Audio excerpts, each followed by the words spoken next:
This was extremely emotional, extremely raw, and extremely credible. And nobody could listen to her deliver those words and talk about the assault and the impact it had had on his life, on her life, and not have your heart go out to her. This is a disaster for the Republicans. Good morning and welcome back to AM Joy. Well, that's how things started out on Fox News Thursday morning after Dr. Christine Blasey Ford gave her wrenching opening statement, an account of what she says was a sexual assault by Supreme Court nominee Brett Kavanaugh. But a couple hours later, after Kavanaugh gave his rage-filled, tearful, even erratic opening statement, spewed right-wing conspiracy theories, and argued with Democratic lawmakers who were trying to ask him questions, Fox News began singing quite a different tune. You had a very heartfelt statement by Christine Blasey Ford, but she didn't have any corroboration. In fact, there were substantial contradictions of her comments. But it isn't a trial. It's a political process. And in the end, I think Kavanaugh had a strong afternoon. Joining me now is Kurt Bardella, political commentator and columnist, Eric Deggans, media analyst for MSNBC, Michelle Bernard, president of the Bernard Center for Women, Politics, and Public Policy, and Jason Johnson, politics editor at TheRoot.com. All right, thank y'all for being here. Kurt, I'll start with you because, you know, Chris Wallace, I think, sort of channeled Fox's initial ogle crap reaction to hearing Dr. Christine Blasey Ford. He even talked about his daughters coming to him and talking about experiences they'd had. Let's play a little bit of that.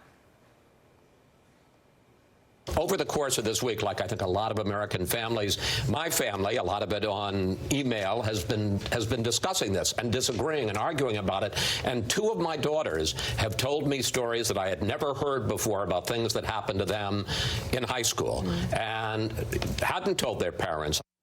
But as the Washington Post put it, and they called it a ride on Fox News' roller coaster of emotions during the Kavanaugh hearing, they report that by the end of the day, most of the hosts believed that Kavanaugh had significantly increased his chances to the point of a likely confirmation. And this, as pretty much everyone else thought that Kavanaugh's performance was a disaster. Well, it just goes to show that on Fox, nobody loves a white guy yelling at people more than Fox News. Yeah. And I think what we saw in the first half of the hearing and the coverage was they did not expect Dr. Blasey Ford to be so credible. They did not expect her to be so poised, composed. She held it together and told a very riveting story about what happened to her.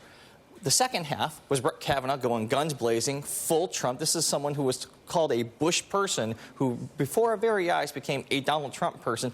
And they loved it. When you look at Fox News primetime programming, the Sean Hannitys and Tucker Carlsons, he mimicked them. This is what they do every single day, and they ate it up. Yeah, and that, Eric, it does point out, you know, I mean, everybody understands what Fox News is. It's a conservative news outlet. It's constituent service to, you know, say things that Republicans want to hear, right? That's what they're there to do.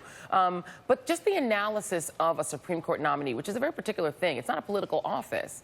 But the fact that the more political he got, the more he behaved like Donald Trump, and the more he literally yelled at Democrats and shouted conspiracy theories, the brighter his outlook became for Fox. That says something very particular about what they do for a living, yeah? Well, one of the things that's interesting to me about Fox, and I've seen them do this in news stories before, is that when a news story first happens, they react the way traditional news media might react. And then as they start to figure out how to set that news event in the context of how they talk about politics, how they speak to conservatives, then the spin starts to change, and then they start to talk about it differently. And I felt when I was watching them, when Christine Blasey Ford was speaking, they were reacting the way everyone across media was reacting and across social media. But as the political import of how she was coming across was starting to impact, you know, their spin on it started to change. And the other thing I think they were doing is that they were reflecting the way conservatives were reacting in general. What I was seeing on social media, what I was hearing from people who seemed to be friendly to conservative ideas, they had the same reaction. They were impressed by Dr. Ford. But when Kavanaugh came out and spoke the way Trump does, spoke the way, as you noted, Tucker Carlson and Laura Ingraham and people on Fox, pundits on Fox regularly speak, they felt this guy's standing up for himself. This is what we want to see. And they embraced him. So in a way, Fox was echoing the heartbeat of conservative thought in a way that it often does. Yeah, and Michelle, let's look at the way that Sean Hannity and Laura Ingraham reacted to Jeff Flake then cutting that deal. I actually walked by a monitor here at work and saw on Fox News that they actually played the elevator video, the sort of really wrenching conversation that Senator Jeff Flake had with these two women activists who confronted him about their own sexual assaults in the past. And then he went into the hearing room, had this side meeting with Chris Coons and Amy Klobuchar, Senator Amy Klobuchar, and then emerged and said, let's do an FBI investigation. Here's how Sean Hannity reacted to that. Of course, Republicans predictably caved, and Flake flaked in a big way and just bought the Democrats more time to seek, search, destroy, and bludgeon. Here's Laura Ingraham also reacting to Jeff Flake. I thought Jeff Flake sounded like an out-of-touch narcissist today with these comments. Like, I'm Mr. Smith goes to Washington. I'm going to save the whole process. The process was polluted by an uncorroborated allegation being used to smear a man who's been in public life for almost 3 decades. So, Jeff Flake, sorry, you're a little late for that one. I mean, noting, stipulating that if you had a dime for every Democrat who spends a lot of time complaining about how Democratic politicians do their jobs and how poorly they fight. I mean, I think you hear that pretty much every day from Democratic voters who get upset with the party not fighting, in their views, hard enough. That was pretty open, right? Jeff Flake is an easy target. He's leaving Congress. But that deal is what really sort of set off the anger over there at across the plaza. You absolutely set off the anger because they thought that the fix was in and that Kavanaugh was well on his way to being confirmed to be the next justice on the Supreme Court. It was interesting watching the coverage during that time period when people didn't understand what was happening, and watching Lindsey Graham sitting there and Chris Coons and people looking and trying to figure out what was happening with Flake. And during that time period, if you looked at social media, you had people who I would assume are with a liberal bent were saying, Flake is flaking out. He's, going to vote him in. Republicans felt happy and excited they were going forward. And then, Flake comes in and he does, quite frankly, what I think was the right thing to do. You would assume that every person, particularly anyone who believes in the country, believes in the republic, and believes in how our democratic values are supposed to work and how the Supreme Court is supposed to work, would be congratulating Jeff Flake for doing what he did. This was a very visceral reaction that we saw on behalf of Fox News hosts. And what is so scary is that they do mirror the feelings of so many conservatives around the country. People don't want to know the facts. And the fact that this woman was alleged and gave very credible testimony is no different to the folks at Fox than what we saw with the allegations about Roy Moore. They support him wholeheartedly and don't care about the facts. And that's what angered them about Jeff Flake, because he put country above party. Yeah, and Jason, the way that you knew that that Brett Kavanaugh did well in the eyes of Fox News viewers is that pretty quickly Lindsey Graham mimicked him. Lindsey Graham came out and then gave a similar performance without the crying part, but he gave a similarly angry performance. And Republican strats that I talked to said that Lindsey Graham helped himself immensely politically from a guy who people were mad at for running against Donald Trump, mad at for voting for Sotomayor, which he keeps saying he voted for Sotomayor and Kagan, to somebody that he's like a hero of Fox News now. Yeah, so Joy, this whole coverage by Fox and some of the Republicans, this is what happens when you cover politics like a sporting event as opposed to searching for the truth, right? It's like Michigan fans. Oh, we're down 17 with Dr. Ford. Oh, wait, deuces, we won, right? Like, that's how they're responding at the end of this. Because if you really think about it, if you were concerned about the truth, right, you would do what Jeff Flake did, which is, hey, we need to find out, what actually happened one way or another. But if you're concerned with performance, then yes, you love the Braveheart speech by Lindsey Graham. And let's be honest, all he's doing is basically, this is his job application to take Jeff Sessions' job after he gets fired after the midterm. So all of this was a sporting event for them. It is shameful because at the end of the day, even to cheer, even for them to complain about the fact that we have a 1-week delay, there should be no timeline on justice. So this 1 week that we had, the supposedly find the truth is still going to be used as something for performance as opposed to finding out what actually happened that night in 1982. Yeah, indeed. And Joy, you know, I would point out, just piggybacking on what Jason said, you know, I did not watch the Fox News coverage that day, but the Chicago Tribune reports that in between the time period between Christine Blasey Ford's testimony and Brett Kavanaugh's testimony in the afternoon, Fox's commentators referred to that break as halftime. So they were absolutely looking at it as if it was the Super Bowl of sporting events. Wow. Oh, wow. You know, if I could break in for a second, sure. I would also note that their approach to covering this seemed to mimic the strategy of the Republican leadership on the Senate Judiciary Committee. Their approach was to be respectful to Ford, to let her tell her story, to have a female prosecutor asking the questions, so you didn't have the visuals of these 11 white guys bearing down on one woman.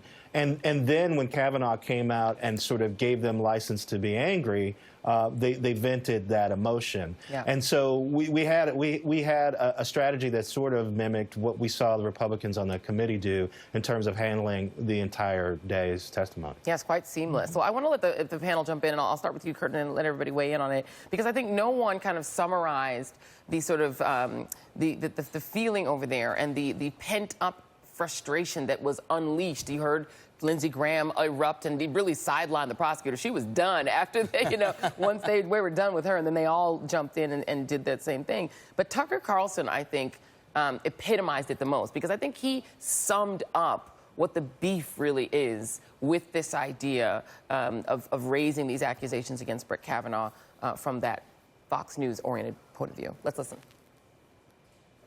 At this point, Kavanaugh isn't just a Supreme Court nominee. He is a folk hero to many people, an inspiration to millions. People who've spent the last 2 years being browbeaten and bullied by their moral inferiors were buoyed by what he said yesterday. These are people who've been told they are worthless and bigoted. They've been unfairly maligned because they are in the way of other people gaining power. They've been commanded to shut up and obey.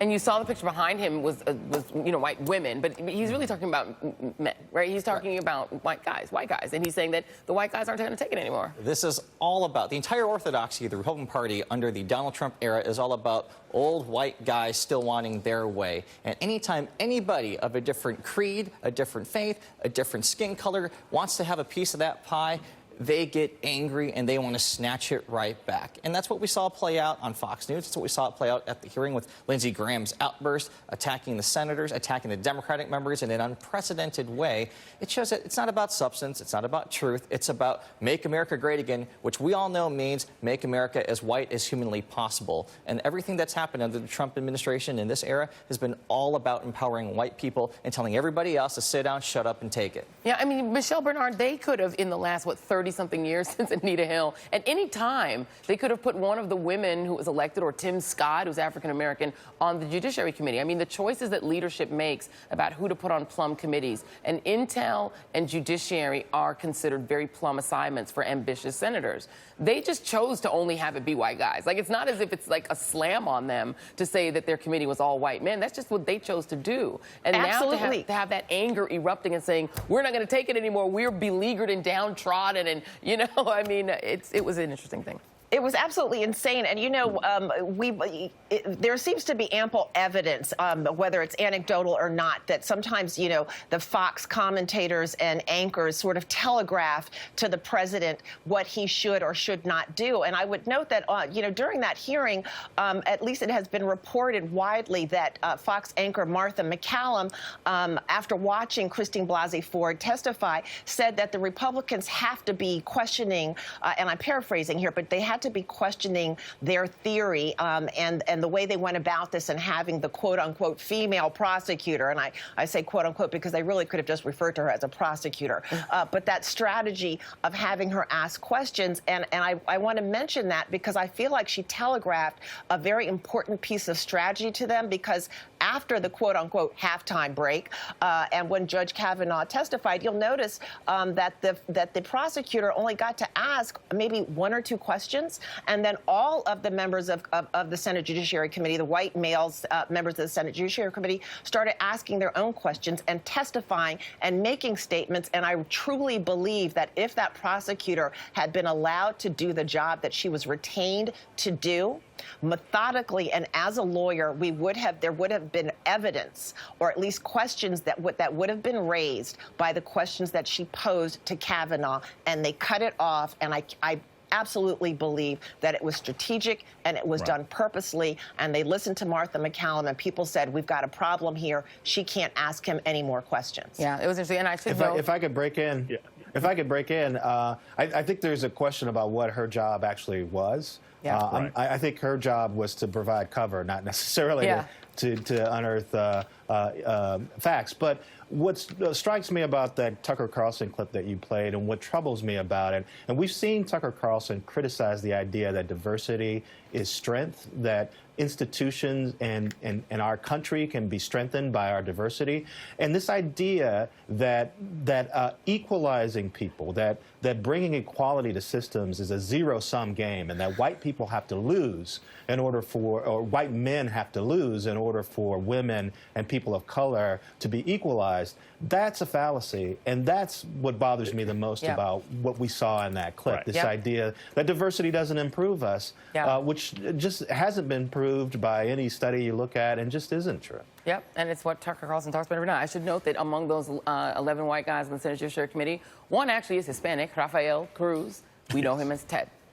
Thank you very much, but he's Hispanic, so we should note that. Kurt Bardella and Eric Deggans, thank you very much. Michelle and Jason will be back with us later in the show. And next up,